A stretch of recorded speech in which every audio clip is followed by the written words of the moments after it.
por las dudas, les advierto.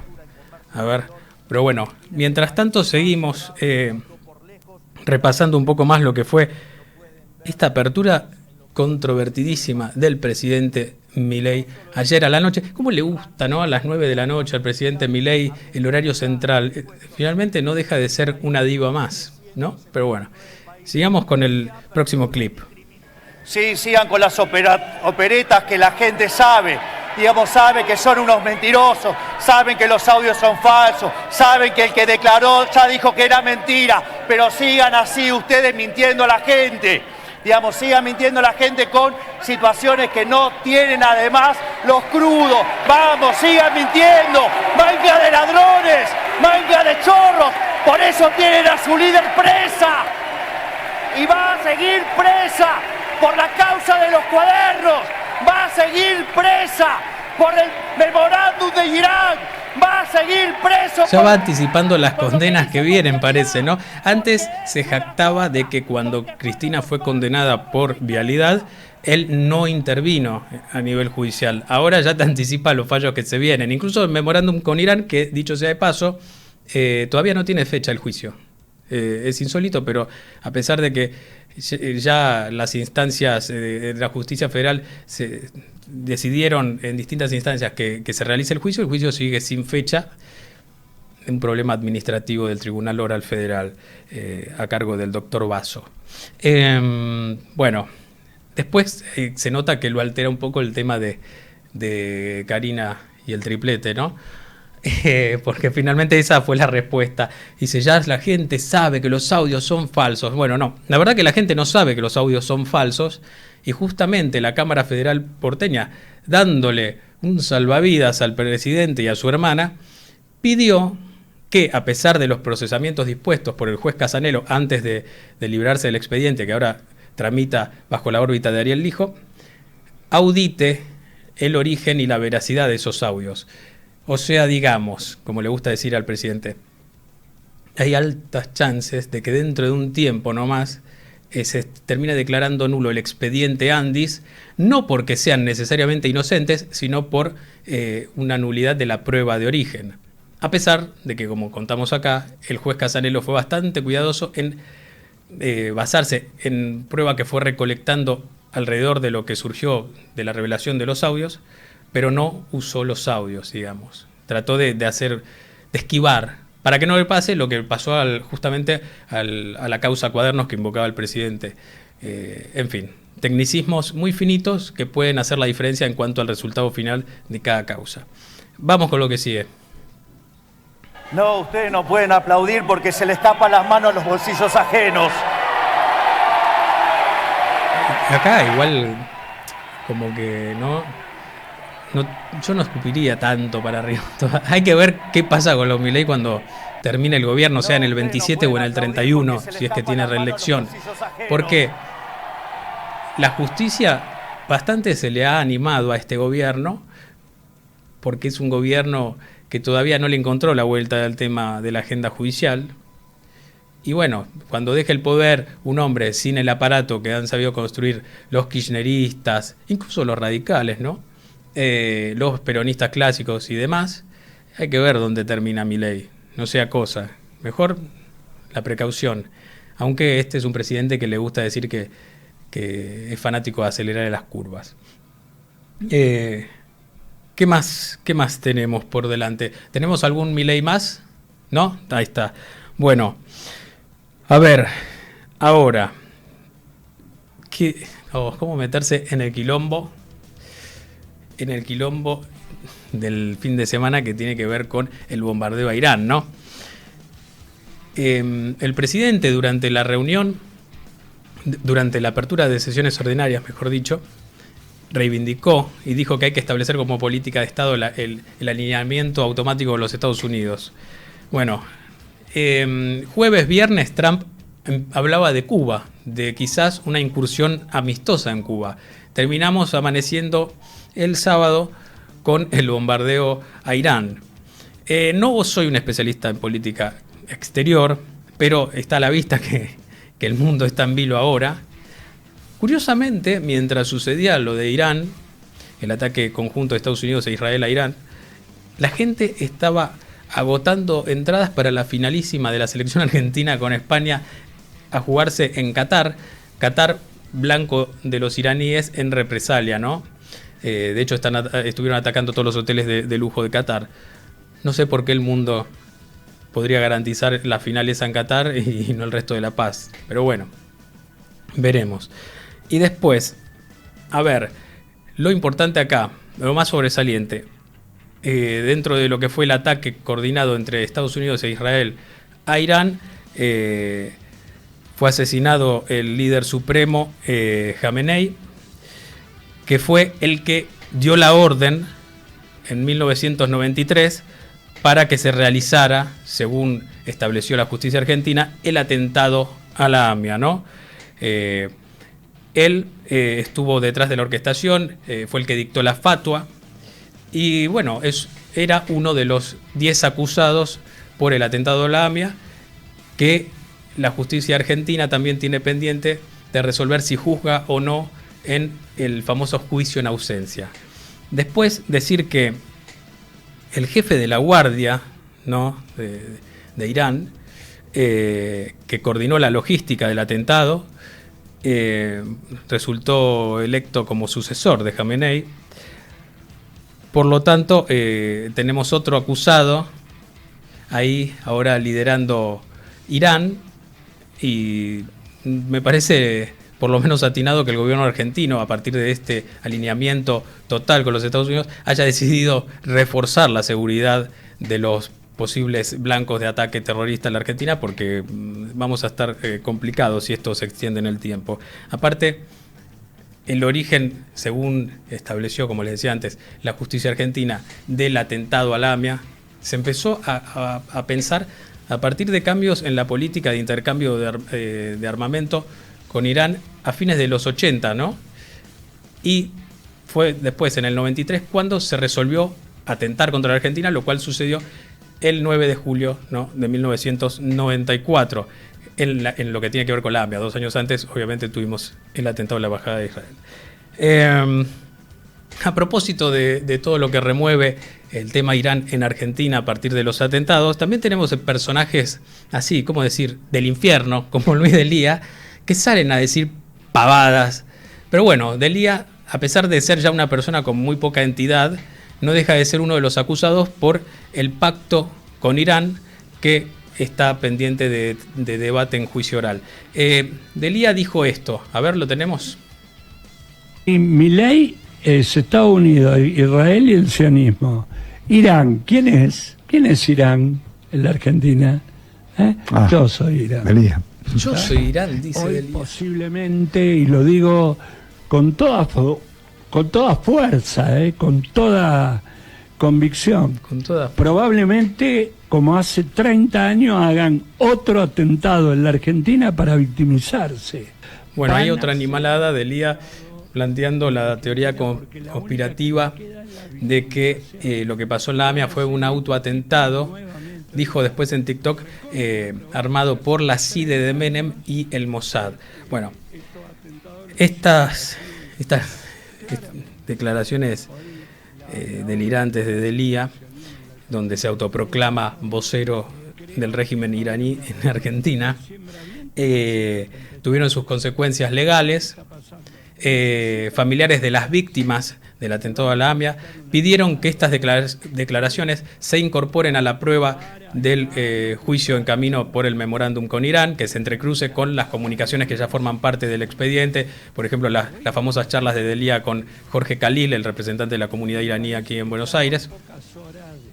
Y el fiscal Carlos Stornelli presentó una denuncia contra Delía, hoy también, por incitación a la violencia colectiva y apología del crimen. La denuncia se basa justamente no solo en que Delía se identificó como un representante del régimen iraní, yo soy Irán, sino que justificó el atentado a la AMIA como una operación de falsa bandera, ¿no?, para victimizar al sionismo. A él le gusta mucho hablar del sionismo.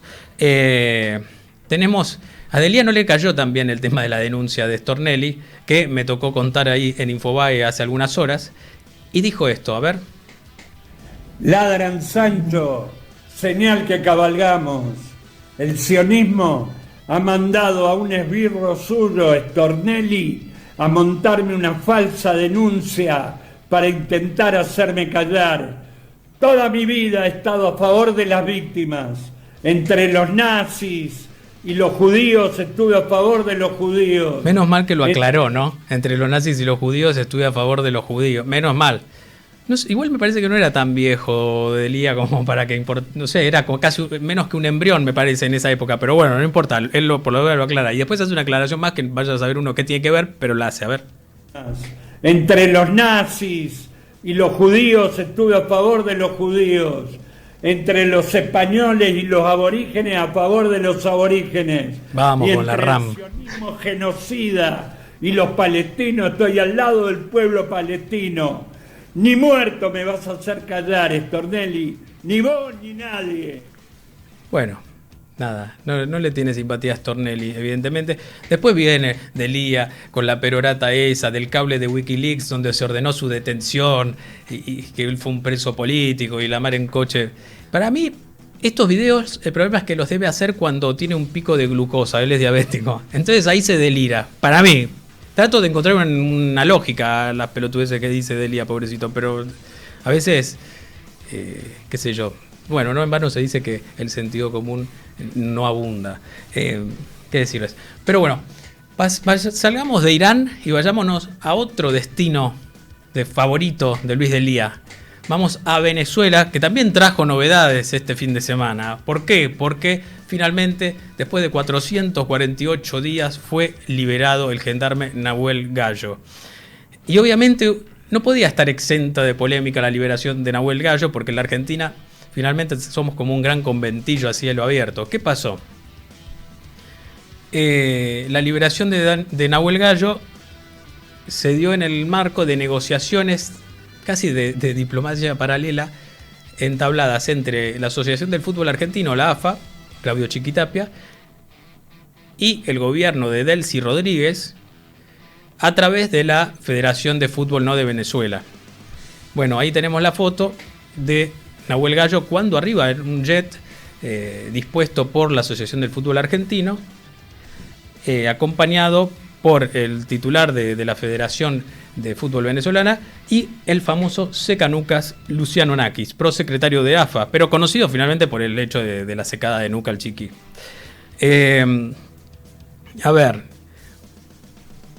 lo más curioso de todo esto es que el gobierno de Milei quedó medio tecleando ahí, medio en offside, porque si bien decía estar reclamando por Gallo, planteaba que había muchas dificultades, que había que ver, era muy cauteloso.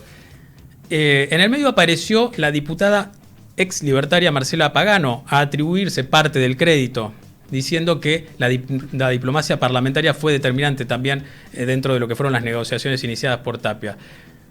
Y además le mojó la oreja al gobierno hablando de logramos superar la inoperancia. ¿Qué pasa? Lo que no cuenta Pagano es que en el medio está su pareja, Franco Bindi, estrechamente vinculado al universo chavista, miembro del Grupo de Puebla y abogado de PDVSA, que ahí tiró una soga para lo que el Chiquitapia buscaba, que era la foto de justamente él volviendo de Venezuela con el trofeo, la otra copa, Nahuel Gallo. No le salió. ¿Por qué? Porque al tener encima una prohibición para salir del país, tuvo que pedir permiso para ir a Venezuela al juez Diego Amarante, que lo está investigando en el marco de la causa por presunta apropiación indebida de aportes, ¿no? Una causa impulsada por Arca. Amarante le permitió a Tapia ir a 2 viajes esta semana en Colombia y en Brasil con motivo de actividades de la Conmebol, y cuando pidió el viaje a Venezuela, que no dijo que era por el tema Gallo, sino por la inauguración de obras como delegado de la Conmebol, terminó quedando ahí con la prohibición firme. El juez le planteó que era peligroso por el tema de las detenciones arbitrarias en Venezuela y que además informó con poca antelación la decisión de alterar la hoja de ruta del vuelo. Él dijo, bueno, de Brasil me voy para Venezuela. Le dijo, no, tenés que volver acá. En fin, todo esto derivó en otro escándalo que más adelante comentaremos, pero bueno, ¿qué decirles? Ahí está. Nahuel Gallo volvió a la Argentina, 4:40, 4:45 de la mañana, fue recibido en el aeropuerto de Ezeiza por Alejandra Monteoliva, ministra de Seguridad, por el canciller Pablo Quirno, por Patricia Bullrich, que no se la iba a perder tampoco. Y finalmente el gobierno también tuvo una foto como para compensar. Tuvieron que madrugar para compensar la foto de Tapia, eso sí. No sé cómo habrá llegado. No vi cómo llegó peinada a Bullrich. ¿Se acuerdan que cuando hacen las conferencias temprano los pájaros se le vuelan un poco? Pero bueno, nada. Dicho esto, corresponde hacer un breve descanso. Pueden descansar de mí, a pesar de que, bueno, el primer tramo del programa tuvo algunos desperfectos de audio. Ya creo que me escucharon suficiente, no estoy con Pedro, necesito de su acompañamiento, de su fuerza. No olviden, además, tengo que decir estas cosas como de youtuber que me da una vergüenza. Suscribirse, dar like a la transmisión, compartir, comentar, hagan lo que quieran. Si me tienen que putear, me putean, no pasa nada. Yo me la banco como Delía, no pasa nada. En fin, breve pausa y enseguida volvemos.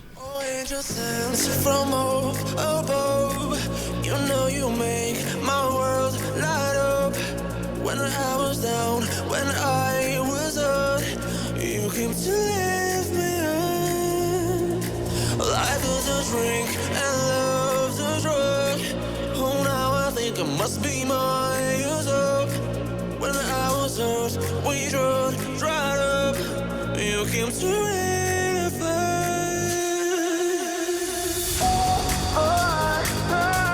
Never feel it drunk and high, so high, so high.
Got a feeling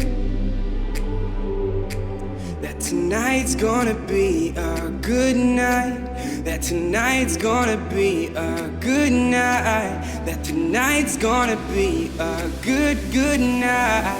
Feeling ooh, that tonight's gonna be a good night. That tonight's gonna be a good night. That tonight's gonna be a good night. Feeling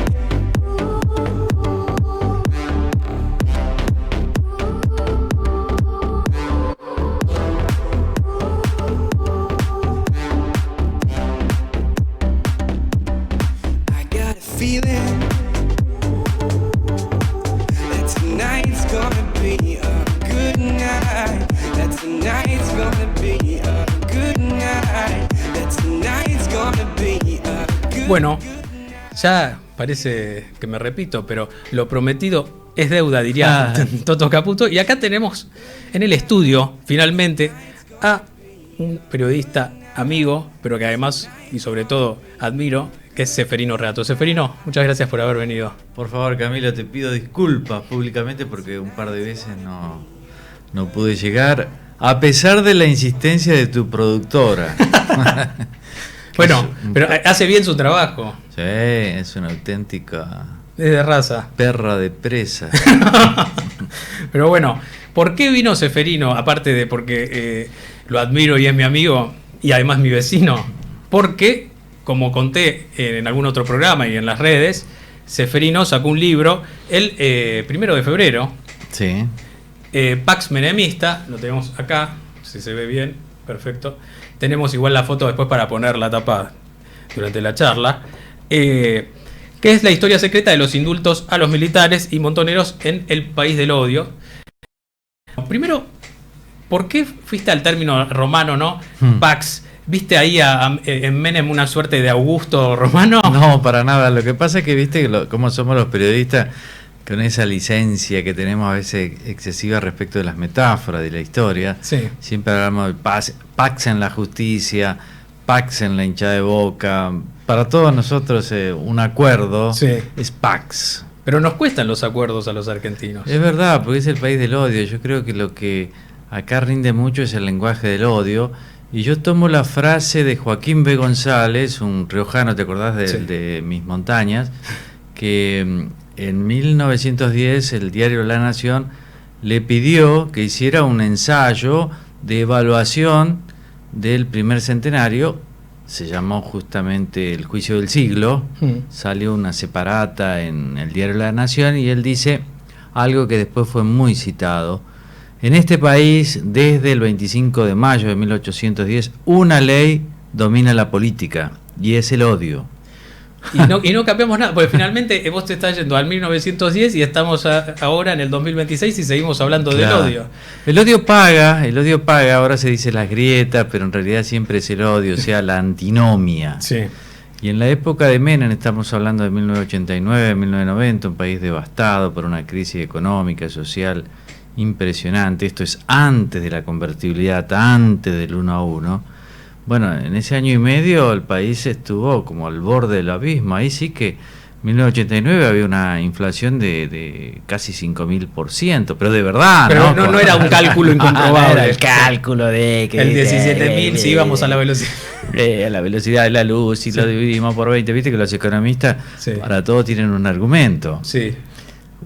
Siempre hay un número para un argumento, según un economista, y este es un país donde los economistas han tenido mucho peso. Si fuera por los economistas estaríamos siendo una potencia mundial, pero en ese caso, en ese año, ¿te acordás? Conocimos la hiperinflación, que era terrible, porque la hiperinflación te deja seco. Yo fui engendrado en la hiperinflación, así que no sabía. Bueno, vos sos una de las cosas buenas, pero la hiperinflación te cambia los precios, te cambian por hora. Tenés que ir al supermercado y en ese momento que se usaba un aparatito de plástico para remarcar los precios, ganarle de mano a los empleados del supermercado y sacar un paquete de yerba, por ejemplo, porque si te ganaban de mano ellos, ibas a pagar un poco más. Claro, siempre. Ahora, ¿sabes qué? Yo me acuerdo en diciembre del 90, que fue la segunda hiperinflación ya con Menem, yo ganaba el equivalente a $35 por mes y tenía un buen trabajo, $35 por mes. Venezuela. Era una cosa tremenda. Por eso después, claro, cuando llegó el 1-1, en ese marco, además había una división muy fuerte en el ejército, que el presidente anterior, Alfonsín, había soportado 3 rebeliones carapintadas sin poder reprimirlas, porque los militares estaban muy en contra de que los juzgaran por las violaciones a los derechos humanos durante la dictadura. Pero a principios de 1989, además, Alfonsín soportó una intentona guerrillera. Atacaron un cuartel acá en La Tablada. Sí, Gorriarán Merlo. Claro, y hubo muertos, heridos, 1 día y medio, 2 días estuvo en lucha. Al principio no se sabía quiénes eran. Todo eso era el 89. Eso sí que era un infierno. Sí. Y Menem se le ocurre una serie de medidas para eliminar las antinomias, ¿viste? Él era como Milei, digamos, Sí. o Milei es como él, en el sentido de que acá todos nuestros presidentes son fundacionales. Sí, acá obvio. no es El que, país empieza con él. Claro, y no es que van a hacer dos cosas nomás, no es que van a hacer algo, sino que van a hacer todo. Y entonces él decía, acá conmigo terminan las antinomias. En ese momento estaba dividido el país también entre unitarios y federales, ¿viste? A partir de la figura de Rosa, y después entre peronistas y antiperonistas. Ahora, hay una particularidad que contás en el libro, que es que los que buscaban en primer orden la solución política eran los guerrilleros, no los militares. Los militares querían la reivindicación. Claro, los militares, había un dictador, Videla, que estaba preso, prisión perpetua, junto con otro, Macera y demás. Videla, él que estaba convencido de que los militares habían hecho bien, que habían tenido que matar 7.000, 8.000 personas, pero que bueno, ese era el precio de la victoria en la, entre comillas, guerra contra la subversión, o lucha contra la subversión. Entonces él decía, no, un indulto no, porque el indulto borra la pena, pero no el delito. Yo no he cometido ningún delito, al contrario, merezco todos los honores. En cambio, los guerrilleros, exmontoneros, ellos sí dijeron, bueno, perdimos militarmente, pero vamos, tenemos el líder de ellos también estaba preso, porque Alfonsín, conviene recordar, había impulsado también los juicios a los guerrilleros por crímenes comunes, ¿no? Como homicidios, secuestros, en fin, todas estas cosas, asociación ilícita y demás.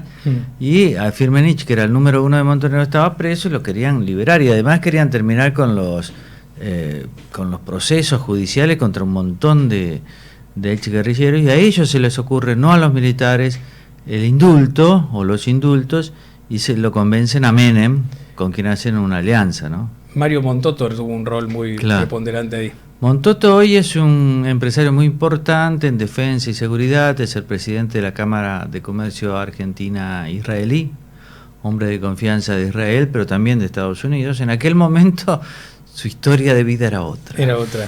Y bueno, como la de muchos acá, ¿no? Claro, él era el asesor y secretario de Mario Firmenich, Sí. pero además era padrino de uno de los hijos, era una persona muy importante, y fue quien negoció estos indultos con Menem, y me contó a mí cómo fueron, pero también con el aval de un sector de la Iglesia, porque Montoneros fue una creación de un sector de la Iglesia Católica. Curiosamente tenía el aval de sectores conservadores. La derecha católica. Sí. A pesar de que todos acá ahora se hicieron el relato de que eran casi cubanos revolucionarios. Claro, qué cosa rara, porque según me contó Montoto, ellos tenían muy buena relación en el Vaticano. De hecho, él es el que consigue, gracias a esas relaciones, la primera audiencia entre Menem y Juan Pablo II. Pero antes de eso, es el nuncio apostólico, o sea, el embajador del Papa en la Argentina, el que le abre un montón de contactos con la Iglesia Católica para lograr, Montoneros, el aval a ese plan. Primatesta. Sí, primatistas llegan después, pero Sí. lo más notable es que llegan a los sectores más conservadores, ¿viste? Sí. Por ejemplo, al capellán, al vicario castrense, Sí. y después de eso una figura que era el obispo, después arzobispo de Luján, Mercedes Luján, Emilio Oñeñovich, que era un conservador importante. Y tanto es así que el último acto que hacen antes de las elecciones presidenciales del 89, los Montoneros, entregan su documento en el que proponían la autocrítica y los indultos y demás, a los pies de la Virgen lo dejan, en Luján. Después de una ceremonia religiosa. Al año siguiente volvieron caminando. Y al año siguiente volvieron todos, porque en ese momento los que estaban eran la esposa de Firmenich, que estaba preso, y las esposas de muchos otros jefes, ex jefes guerrilleros que estaban prófugos. Ahora, Menem tampoco es que tenía un consenso dentro de su propia tropa respecto a esta medida. Aparte, la medida la toma en un contexto muy antipático. Se decía que había un 70% de rechazo al indulto, y en pleno quilombo económico, como bien describiste antes. Es cierto que planteó eso como que que era el único que tenía el derecho a perdonar por haber estado preso. Sí, claro, él decía que él tenía derecho, legitimidad, digamos, porque había estado 5 años preso de los militares, lo cual era cierto, pero obviamente era cuestionado por algunos porque por erigirse, digamos, en el gran perdonador en nombre de toda la sociedad argentina. También es cierto que esta sociedad, los argentinos, como sabemos todos, que somos fabulosos, pero también somos muy volubles, ¿no? Muy cambiantes. Sí. Cuando Alfonsín, en un gesto de gran valentía en el 83, o sea, a pocos días de haber asumido la presidencia, decide propiciar el juzgamiento tanto de militares como de guerrilleros, no era que toda la gente estaba a favor, pero después, cuando se hace especialmente el juicio a los excomandantes militares y se comprueban las atrocidades que habían cometido, claro, eso ganó un gran consenso porque era una forma de hacer cuentas con el pasado a través de la justicia. Y era una justicia muy legítima porque los militares, como los guerrilleros, fueron acusados por crímenes comunes, no es que se aplicó la lesa humanidad ni nada de eso, y por jueces y fiscales que ya existían. Sí. Entonces era todo muy legítimo. Después fueron condenados los que fueron condenados, los guerrilleros también, o procesados, y la gente le pareció bien eso. Lo que pasa es que en ese contexto de tanta crisis, los poderes fácticos reaccionaron, ¿viste? Los militares no querían ser juzgados, también ellos decían, pero si a nosotros nos fueron a buscar muchos civiles, y ahora se quejan, era lo que teníamos que hacer, qué sé yo. Y ese argumento, digamos, los militares no les gustó, tenían mucha fuerza en esa época los militares. Sí, claro. Porque los militares, por ejemplo, controlaban fábricas importantes como Petroquímica Bahía Blanca, o sea, era... Ahora, hubo una suerte de uso por parte de Menem de Seineldin para también apaciguar las aguas ahí. Claro, porque uno de los dos líderes carapintadas se llamaba Seineldin. Sí. Y estaba preso por la última rebelión, pero tampoco que le podían hacer nada, porque salía cuando quería, además.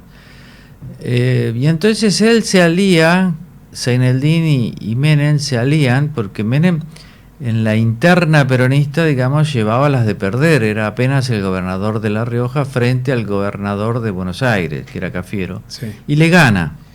Y después, cuando le gana la candidatura presidencial por el peronismo, ya es visto como el seguro ganador, porque el alfonsinismo se iba desintegrando al compás de esa grave crisis. Y la verdad que Menem y Seineldin hicieron una alianza. Obviamente acá estaba el tema de sacarlo, pero no solo eso, sino que Menem le ofreció a Seineldin un cargo importantísimo. Ahí lo apuraba también Zulema. Claro, pues Zulema Yoma era la esposa, que en realidad también acá Menem es todo un personaje, porque él era católico y los curas lo convencieron de que tenía que volver a juntarse con su esposa, de la cual estaba separado. Claro, estaba separado de hecho, y ya con el trámite iniciado por el hermano que tuvo Claro. que retirar el papel. Divorcio iniciado por el hermano Eduardo, y que se entera de que se vuelve a juntar, ¿no? Por pedido de la iglesia, porque en aquel momento se creía o era importante que los candidatos presidenciales, si no estaban juntos con su esposa, hicieran como sí. Ahora podés hasta tener hijos perros. Sí, ahora cambió todo, y yo creo que Menem en aquel momento hizo lo que se pedía que se hicieran, y él estaba dispuesto a hacer cualquier cosa para ser presidente. Ahora no, ahora Milei puede tener hijos perros, no tener esposa, no hay problema, y eso es un poco fruto de toda esta evolución que ha habido respecto de los usos y costumbres, ¿no? Sí. Que viene del progresismo. Curiosamente Milei puede hacer eso porque toda esa cultura woke que es tan menospreciada, en parte le sirve, porque ahora nadie se extraña de los hábitos, Sí. no solo matrimoniales del presidente, digamos, es un presidente que no tiene familia, no tiene hijos, nunca Sí, ha en tenido... verdad eso tiene más que ver con lo woke que con Claro. lo conservador o tradicional. Obviamente, si fuera por los conservadores no podría hacer nada, porque Imagínate, no ha tenido novia. Sí. Milei es una persona no tiene concepto de familia, no sabe lo que es tener hijos. Ahora eso no es importante. Y tal vez tengan razón que no sea importante. Pero es gracias a esa cultura woke. En aquel momento no había nada de esto woke, los hombres estábamos todos recontra construidos. Sí. Había un machismo importante, dirían otros. Sí. Y la idea era que vos tenías que parecer casado. Obviamente no es Menem el único caso de presidente que tenía amantes y demás, pero en Menem era notable porque él rompe un poco, como rompe Milei también, por eso son parecidos, diferentes pero parecidos, rompe con la cultura política, porque Menem, imagínate, a él en toda esta crisis nunca perdió el rumbo y siempre mantuvo una imagen positiva del 70-80%. Y tampoco tenía problemas le gustaban mucho las chicas y le gustaba que los periodistas se ocuparan de eso, con sus romances ciertos o ficticios. Sí. No importaba, porque él no tenía miedo a eso, y no le tenía miedo a aparecer en la tele en otra postura, digamos. Ahora, ¿se hubiera podido dar el tema de los indultos sin la intervención de la Iglesia? Yo creo que no, porque la Iglesia tenía mucha fuerza y la Iglesia bendice, digamos, los indultos no solo de Montenegro, sino especialmente los de Menem, y logra el apoyo. El apoyo de la jerarquía, había curas y obispos que estaban en contra, porque consideraban que no faltaba el arrepentimiento, faltaba la genuina voluntad de reparar el daño, tanto de militares como guerrilleros, y decían que eso no era una reconciliación auténticamente católica, que se necesitaban requisitos que los actores no cumplían. Pero bueno, esos eran obispos más jóvenes, que no eran pocos, pero no tenían el control del episcopado, o sea, de los obispos en su conjunto, que sí apoyó ese episcopado a Menem. Viniendo, mejor dicho, más acá en el tiempo, vos hablás de que Milei es producto de la crisis como Menem. Sin embargo, claro, tuvieron formas distintas de abordar esas crisis. Milei, contra las apuestas de muchos, logró sortear ese primer año quizás más tranquilo de lo que le tocó a Menem. Sin embargo, fue tan reformista como Menem, tan jugado como Menem, como yo creo él que mismo se hace el autobombo. El país hoy es mucho más pobre que antes. Y esto es una cuestión de números, pero sobre todo de sensación. Por ahí hay gente que diga, no, ahora es un país mucho más rico que antes. Yo creo que no. Yo creo que era un país mucho más integrado, que tenía graves problemas, porque el aparato de empresas estatales era muy fuerte, todos los servicios públicos estaban en manos del Estado, pero eso también significaba todo un capital acumulado importante. Menem rompió con toda una tradición y privatizó todo. Algunas empresas las privatizó bien, otras mal y otras regular, pero en general había consenso de la gente de que eso no podía funcionar. Los teléfonos eran un desastre, todos los servicios eran un desastre.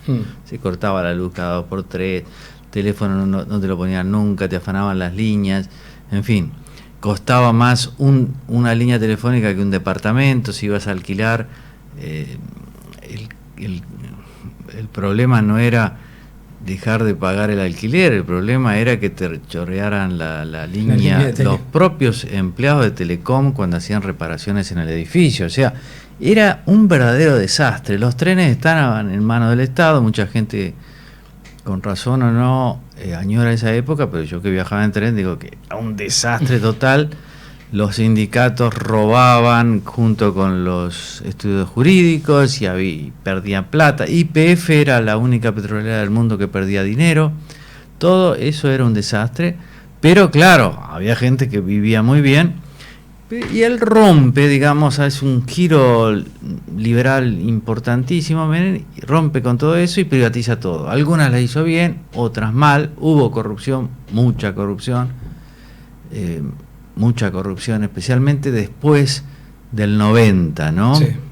Cuando se da el grueso de las privatizaciones. Pero, digo, los canales estaban en manos del Estado, por ejemplo, el 13, el 11, el 9 no, el 7. Sí.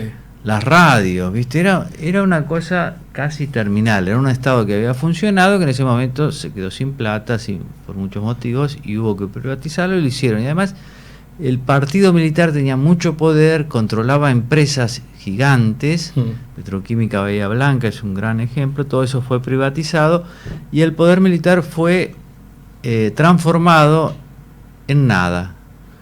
Porque en realidad era el tiempo de la democracia de partidos y los partidos necesitaban obviamente ser autónomos de las Fuerzas Armadas, porque en ningún país del mundo una democracia liberal admite un poder militar como el que añoraba Zeinaldín, porque después Menem lo traiciona a Zeinaldín, porque Zeinaldín era muy hábil como militar, pero muy poco práctico como político. Y esa alianza con Zulema, que Zulema también tenía sus ambiciones, era muy anacrónica, ¿viste? Sí. O sea, era para otra época. Y claro, obviamente Menem, que no tenía problemas, era muy pragmático.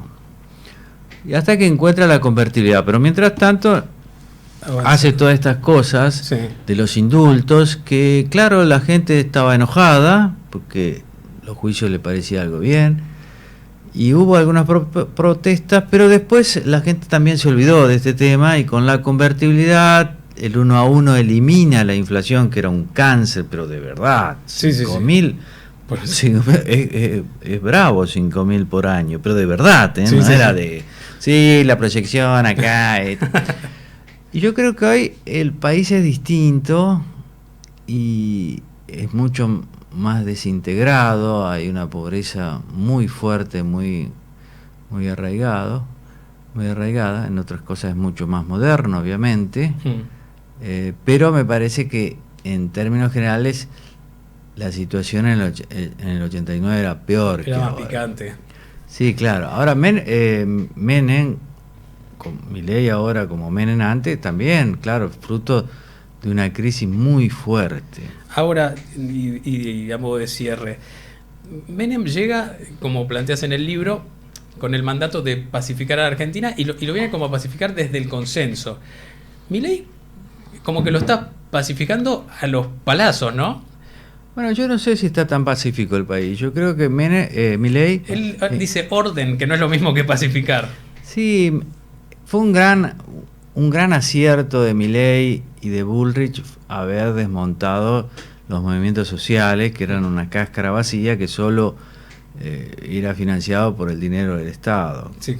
Y eso lo hicieron muy bien, y los peronistas lo reconocen también, que ellos crearon ese monstruo y después, como siempre, se hicieron los tontos. Pero llegó y la verdad que eso lo mejoró, y me parece que está muy bien, porque le saca a los pobres el peso, la mochila de los gerentes de la pobreza, y nos saca a todos, esa gente que no producía nada, y además que, como se ve, era totalmente artificial. Sí, claro. Era algo que no sirve para nada, en fin. Ahora, claro, él encarna el lenguaje del odio, porque Milei es eso. Hoy había algunos artículos diciendo, sí, lo de anoche, qué bien, el presidente. Es que Milei no puede hacer otra cosa que eso. Él es un hombre del odio. Menem es otra cosa. Sí, claro, porque hace falta un poco más que odio para después seguir adelante. Bueno, a ver, algunas cosas sí, yo creo que con el odio alcanza. Por ejemplo, tenías que cortar el gasto público, lo cortás como podés, no es que haya un laboratorio donde te digan, sí, vas a cortar. Y él lo cortó como pudo, pero era algo que había que hacer, ¿viste? Eliminar ministerios enteros y todas esas cosas que no podíamos pagar y era ridículo y demás. Bueno, hay que hacerlo. Claro, lo hace con la motosierra, porque no tiene otra cosa. Él es el hombre de la motosierra. Sí. No es un cirujano. Entonces va y agarra a los discapacitados y le sigue para allá, ¿viste? Es un tipo, de alguna manera, con los recursos que tiene, pero con esos recursos basta para este momento. No sé si seguirá bastando para momentos un poquito más sofisticados. Yo creo que él no es una persona sofisticada. Menem sí era sofisticado, había gobernado mal o bien, pero había gobernado, y además no tenía complejos. En cambio, Milei es un manojo de complejos, desde su propia vida, ¿viste? Sí, sí, sí. En cambio, Menem no tenía ningún complejo y podía reunirse de personas más inteligentes que él. Mucho más inteligente y mucho más preparado. Por ejemplo, podía tener un canciller como Guido Di Tella. Milei es imposible que tuviera algo así. Tiene que tener personajes menores. Y cuando hay un personaje autónomo no le gusta. Y no le gusta a la hermana. Milei es él, pero también la hermana. La hermana en la administración cotidiana y en la política cotidiana. Bueno, sí. En Menem es él. Con sus errores era él. Sí, sí, sí. Y él podía tener un ministro del Interior como Corach, muy inteligente, o podía tener a Manzano. Milei no. Milei va a tener a Santilli, que debe ser una buena persona, pero digo, era un personaje absolutamente menor. Ahora parece importante, pero al lado de lo que hay, ¿no? Y si no puede parecer importante después de un año y medio de arrastrarse. Pero no, digo, no es una persona que vos digas, che, no, es un... ¿Qué cuadro? Es un sobreviviente de la política, es buen tipo de ser, qué sé yo, de River. Pero eso mucho más precario este gabinete, porque el presidente es precario. Sí. Es mucho menos que otros presidentes. Y el show de anoche es así, ¿viste? Porque vos decís, es una cosa de gran decadencia, ¿no? Porque uno se puede reír o no, yo me río porque soy periodista y tenés que mirar las cosas de afuera, pero es precario toda la escena. El presidente, nuestro presidente, combatía contra personas a las cuales nunca les vimos la cara. La imagen que se transmitía era la imagen de un bloque de personas que gritaba y demás, congelada ahí. Sí. No se sabía a quién. Y las cosas que decía... Sí. Y los que estaban en las tribunas, a mí me parecían de la cámpora, podría ser. Sí, ¿o no? Bueno, sí, yo lo decía más temprano. Tanto se criticó el tema de las tribunas con Cristina, se llenaron nuevamente. Pero Milei sin Cristina sí. Pierde eficacia. Sí, sin duda. Entonces, Milei y Cristina se necesitan mutuamente. Él necesita a Cristina, porque no puede ir más allá de eso, ¿viste? Sí. Pero en un momento es una necesidad histórica, porque...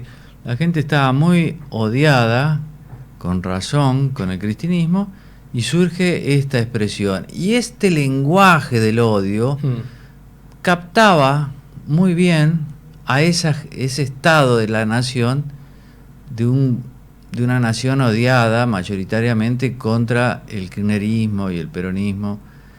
Pero yo no sé si capta este estado de la nación. Esta es mi duda, porque él gana la elección el año pasado cambiando de imagen, cambiando de ropaje, ¿viste? Ya no soy el que insulte más.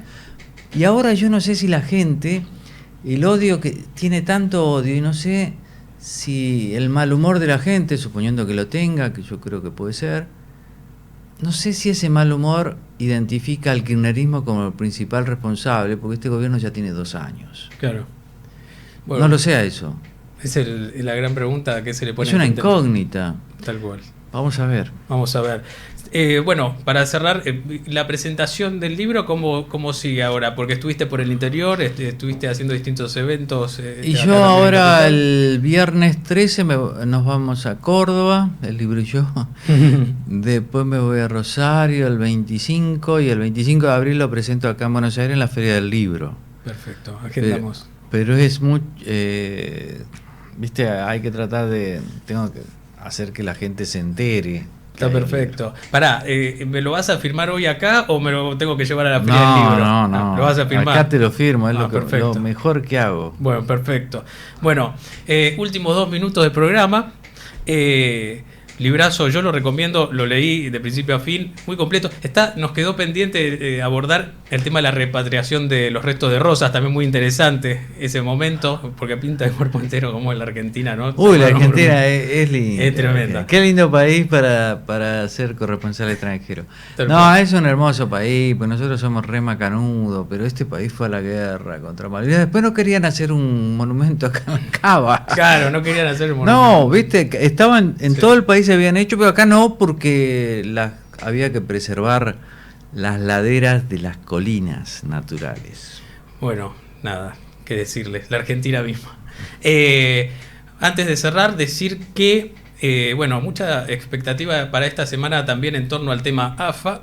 El jueves sería el día D para Chiquitapia, que se perdió la foto ahí con la repatriación del gendarme Gallo, por culpa del juez Amarante. Eso le valió al juez Amarante que Dalbón le presentara una denuncia. Dice que obstaculizó las tratativas, cuando finalmente todos vimos que fue un avión de la AFA que trajo al gendarme, no con Tapia, sino con el Secanucas Nakis, ¿sí? Y bueno, una información de último momento, que es que los clubes de la AFA analizan levantar el paro impulsado por Chiquitapia, que se decía que no se iba a jugar la fecha 9, ahora parece que sí se logra la postergación de las indagatorias y demás. Así que más o menos ese es el panorama con el tema AFA, final abierto también, y bueno, ya estamos en hora de despedirnos, así que hasta la semana que viene. Chau.